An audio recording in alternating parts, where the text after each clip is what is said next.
Hola chicos y chicas, bienvenidos a mi canal de YouTube.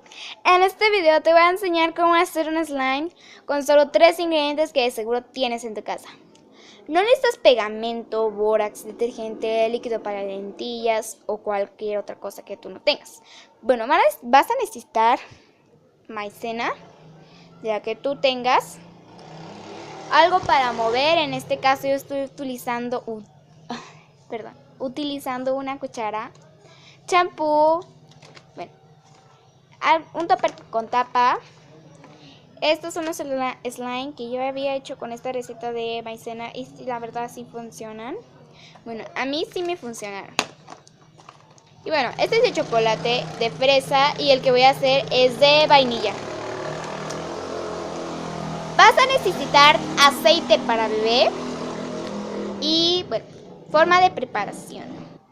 Bueno, vacías toda tu maicena o la que vas a necesitar para tu slime. Y debes echar poquito a poquito el champú hasta que te quede como una masa. Pero antes de que lo vayas a amasar con las manos, echaré 3 gotitas de aceite para bebé. ¿Ok? Nos vemos en un ratito. Bueno, más o menos te tiene que dejar quedar así, pero no muy líquida porque yo me pasé de champú. Bueno, yo le voy a echar otra bolsita de maicena. Y aquí le voy a echar las 3 gotitas. Y bueno, así te queda tu slime. Ahora lo siguiente es masarla ahora sí con las manos. Te preguntarás por qué, bueno, ¿para qué es el aceite para el bebé? Para bebé, perdón. Para el bebé, ahora yo. Para bebé, el aceite es para que no se te peguen las manos. Ahora sí vamos a jugar con él. Y bueno, pues más o menos te queda así este slime. La verdad es que esta receta sí funciona. Ay, pendeja.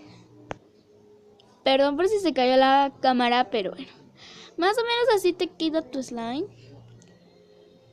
La verdad es que a mí sí me encantó la receta porque es desde la primera vez que ya la hice.